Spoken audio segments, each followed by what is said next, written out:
Voltamos com o terceiro bloco e último aqui dessa conversa com a escritora Heloísa Seixas. Bom, Heloísa, eu já estava pensando aqui no intervalo, falando com você, que o título do livro, O Livro dos Pequenos Dons, já é formidável e eu já estou ansioso para chegar novembro para poder ler o livro, né? Mas eu queria saber de você, sobre algumas influências suas, as pinturas negras do Goya. Como é que isso te influencia na sua escrita? Né? E já tinha ouvido falar do Goya e fiquei muito impressionada com as pinturas negras. Eu tenho, não por acaso, mas por tudo que eu contei hoje aqui, as pessoas compreenderão um certo fascínio pelas coisas sombrias, né? Eu também tenho. Então o tema, né, daquelas pinturas é sempre uma coisa tão, né, aqueles dois homens enterrados até a cintura, se digladiando lá com porretes, a gente sabendo que era uma maneira de lutar, né, na Espanha daquela época, de lutarem até a morte. Ou então aquele cão afogado, né? Ou então pior, Saturno devorando seu filho. E então essas coisas todas ficaram e ficam na minha cabeça. E aí isso acabou virando uma história. Essas coisas viravam contos mínimos na época dos contos mínimos, ou viram contos, ou viram romances. Mas sempre o lado sombrio das coisas é o que mais me fascina. E tem queria agora que a gente tinha falado de algumas histórias que aconteceram com você, e eu vendo um dia sempre um papo do Afonso, né, que você e o Rui sempre participam, tem uma história dele com você de uma moça, né, que se matou num hotel, né? Que virou um conto, né? Exatamente.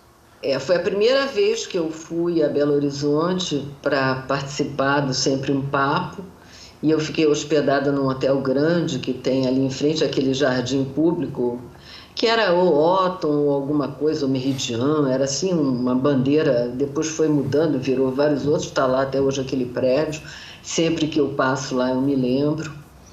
E quando eu entrei para me hospedar, então, aliás, quando nós chegamos, o prédio já estava todo cercado, com polícia, uma multidão, e a gente ficou sabendo que uma mulher tinha acabado de se atirar da janela, né, do hotel, 15º andar ou coisa parecida.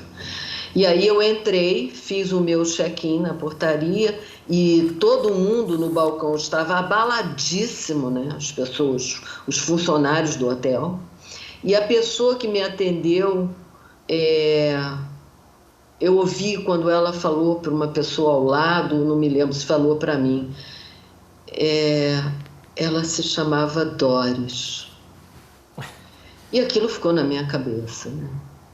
E aí eu escrevi um conto anos depois, né, em que uma pessoa chega num hotel e quando está dentro do elevador começam a acontecer coisas muito estranhas, como se ela estivesse ouvindo o pedido de socorro, né, daquela pessoa.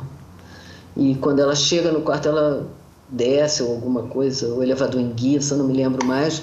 Eu sei que depois ela desce e na recepção ela fica sabendo que uma pessoa se jogou e que tem esse nome, que é o título do conto, Doris. Porque inclusive ela chegou a registrar a ficha dela no hotel. Fez a ficha e a moça falou o nome, né? Eu nunca mais esqueci. Quando eu escrevi o conto, eu botei o título do conto de Doris. Heloísa, você que lida tanto com esses temas sombrios, né, de morte, de terror, você tem muito pesadelo? Olha, quem não tem pesadelo, né? Nós estamos há 1 ano e meio no pesadelo, acordados, né? E, evidentemente, não me lembro que eu tivesse, assim, mais pesadelos do que qualquer pessoa comum, né? Eu até, como eu falei aqui, quando eu comecei a escrever, pessoas que trabalhavam comigo, por exemplo, que eram meus amigos, mas não íntimos, né, achavam que o que eu escrevia não tinha nada a ver comigo. Porque eu sou uma pessoa muito solar, assim, eu adoro festa, adoro carnaval, gosto de samba, futebol, né? Eu não sou exatamente aquela dama de preto com olheiras, né? Que vive sozinha, aquelas coisas. Então, eu não vou dizer que eu sempre tive muitos pesadelos, não. Agora, na pandemia, evidentemente que estamos todos, né, vivendo essa coisa única, eu acho. As pessoas comparam com a gripe espanhola, mas eu acho que o que a gente está vivendo é único na humanidade, pela disseminação e pela disseminação das informações, né? Que tem os fatos e a maneira como os fatos chegam a nós, né? Entram pelas nossas retinas, nossos ouvidos em tempo real. Tudo isso faz com que o pavor seja maior, seja vivido de forma mais profunda, né? E forte. Então, estamos aqui, né, já vacinados, né, ficamos 5 meses trancados em casa, sem ir nem na portaria. Foi uma experiência estranhíssima e, ao mesmo tempo, teve um fascínio, né? Até porque a gente se refugiou na palavra, como sempre, nos livros. E nós fizemos nas redes sociais, no Instagram, no Facebook, umas postagens de literatura, que a gente deu o título de Um Espaço de Delicadeza. E foi muito bom, nós acabamos fazendo 130 postagens, entre postagens de fotos, do acervo, né, do Rui, de livros, discos, filmes, e também de nós próprios lendo autores, sempre de literatura brasileira, e depois lendo trechos de livros nossos também. Então, eu acho que a gente conseguiu fazer desse grande pesadelo, né, uma coisa um pouco mais suave, não só para nós, como também para as pessoas, que muita gente nos dizia, puxa, que alívio que é abrir o celular ou o computador de manhã e ver uma leitura de vocês, que a gente fazia diariamente. Eu tenho um outro livro seu também que me impactou demais, você com certeza já ouviu de várias pessoas isso, que foi O Lugar Escuro, né? Que você escreveu sobre a sua mãe com Alzheimer. Eu também tive casos de Alzheimer na família, assim como outras pessoas também tiveram, mas o seu livro explora um lado, assim, que você põe toda a desculpa do lado de fora, né? Você se expõe ali com raiva, a raiva que você sentia daquela situação, raiva até mesmo da sua mãe que estava doente. Eu queria que você falasse um pouquinho sobre isso. Isso foi assim o que mudou tudo para mim, né? Esse livro foi um livro que me marcou e que me acompanha, talvez como nenhum outro. Eu escrevi esse livro em 2007, né? A minha mãe ficou doente em 2002, faleceu em 2012, foram 10 anos. Eu escrevi bem no meio do caminho. E eu escrevi num momento que eu até já estava mais pacificada, porque no início eu tive muita revolta. E eu sentei para escrever porque as pessoas para quem eu contava o que eu estava vivenciando e testemunhando, diziam para mim, você devia escrever isso. E eu pensei em escrever, sentei para escrever, e escrevi muito rapidamente, em pouco tempo, para mim. Como um testemunho. Eu não pensava em publicar, isso me deu muita liberdade. Talvez por isso eu tenha exposto a minha raiva, a minha picuinha, meu ciúme infantil do meu irmão, né? A raiva que eu tinha dele ter ido embora, se ele era o preferido, e eu ter ficado para cuidar dela. Então eu botei isso com uma crueza. E as pessoas ficaram muito impactadas com isso, né? E quando o livro saiu, eu comecei a perceber que às vezes eu estava numa entrevista, isso aconteceu inúmeras vezes, e assim, uma entrevista, digamos, isso aconteceu, de televisão, o câmera, num estúdio, o câmera terminou a entrevista, ele saiu de lá, veio me abraçar aos soluços, dizendo que eu tinha falado da minha raiva, e que ele sentia raiva e não tinha coragem, e se sentia culpadíssimo, não tinha coragem de confessar. E eu tinha libertado isso nele. Ele não falou com essas palavras, uma pessoa simples, mas ele queria dizer isso. Isso aconteceu N vezes. E depois eu própria, talvez movida por isso, adaptei o livro para o teatro. E aí no teatro é que foi uma loucura. Porque vendo a história ali de carne e osso, as pessoas riam e choravam ao mesmo tempo, porque tinha também um lado cômico. E foi uma catarse, sabe? O livro já foi e a peça de teatro também. E você, como é que foi isso daí para frente? Eu sei que você foi convidada para dar várias palestras sobre o seu livro. Como você falou agora, várias pessoas vieram te contar experiências próprias. Eu mesmo acabei de falar aqui que eu tive... a minha bisavó, que teve Alzheimer também, foram anos difíceis. Eu queria saber disso depois, né? Tanto depois da peça, quanto depois dessas palestras. O que você pode fazer um apanhado disso para a gente?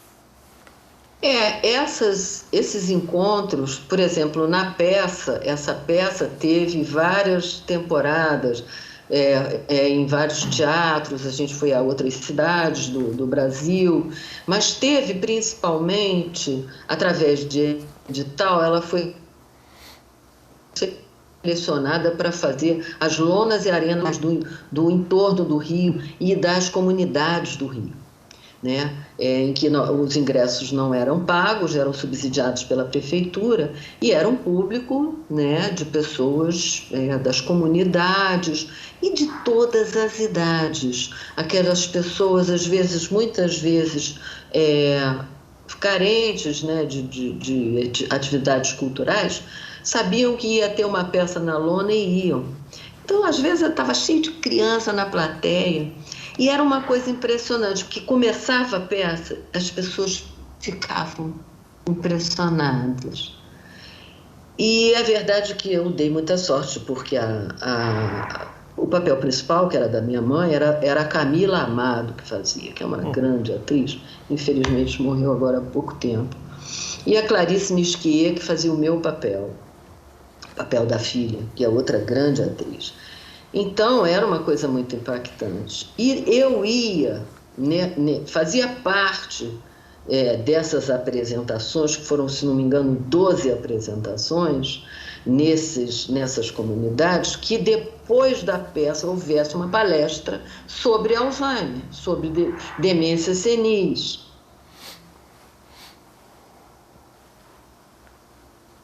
Opa!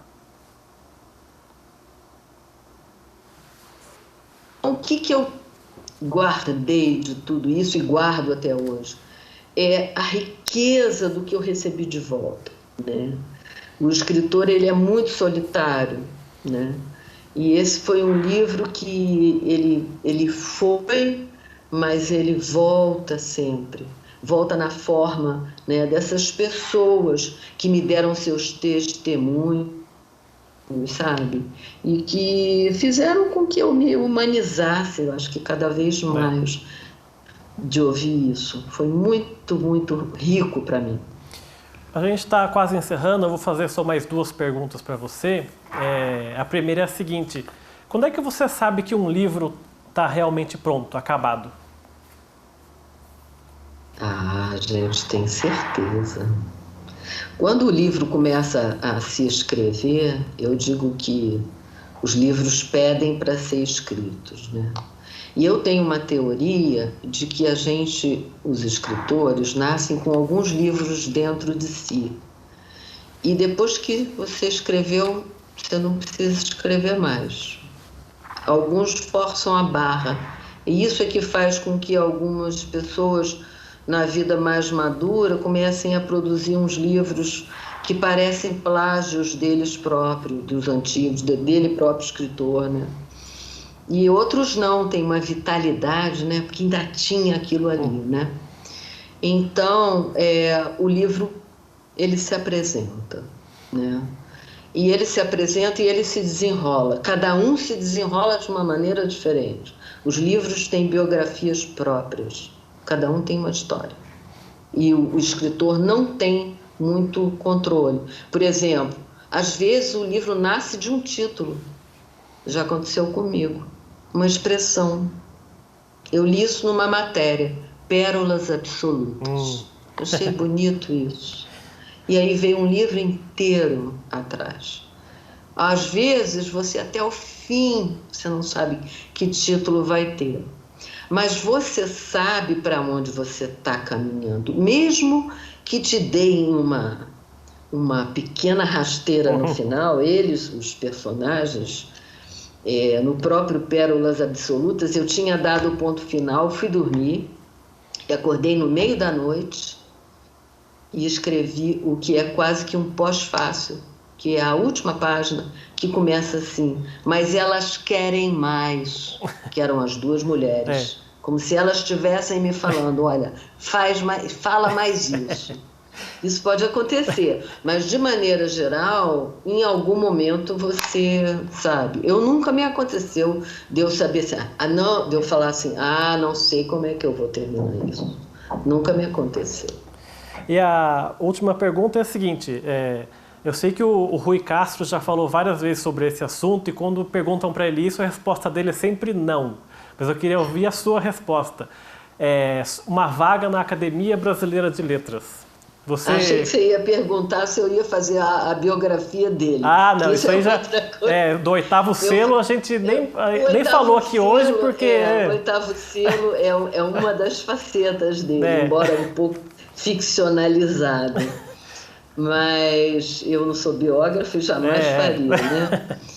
E a resposta, quando perguntam isso, ele fala só por cima do meu cadáver. Exatamente. Porque ele só faz biografia de morto. E a Academia Brasileira de Letras, olha, para mim é uma incógnita. Eu sempre achei que o Rui jamais se interessaria. Mas eu confesso que quando o Coni morreu, o Coni a vida inteira falou para o Rui que queria que ele entrasse na vaga dele. E as pessoas sabiam disso, o Coni já tinha falado. Então houve uma certa movimentação em torno do Rui e pela primeira vez eu vi ele ficar balançado. Porque o próprio Coni rejeitava também, e o Coni acabou entrando, né? Exatamente, assim como o Ferreira Goulart e muitos outros. E então eu não sei. Você pergunta para ele. Não, mas estou falando você entrar na academia. Eu pensei que você estivesse perguntando o Rui. Você. Primeiro tem que decidir o Rui, né? É uma questão de hierarquia. Nunca me passou pela cabeça, sinceramente. Não, nunca passou, nunca você pensou nisso. Sinceramente, eu acho que, aliás, eu acho que é a primeira pessoa que me pergunta isso. Eu preferia ganhar um prêmio Jabuti, que eu só bato na trave, né? Eu já fui finalista do prêmio Jabuti 4 vezes, já fui 2 vezes finalista do prêmio São Paulo de Literatura. Para mim, basta um jabutizinho, já vou ficar feliz. Tá certo, Heloísa, quero agradecer muito a sua participação. Parabéns por esse trabalho que você já desenvolve há mais de 20 anos, né, como escritora. Muito obrigado por ter aceitado o nosso convite. Foi um prazer falar com vocês, tá bom? Obrigado pela sua participação. O programa Gente em Destaque fica por aqui. A gente volta numa próxima oportunidade. Até lá.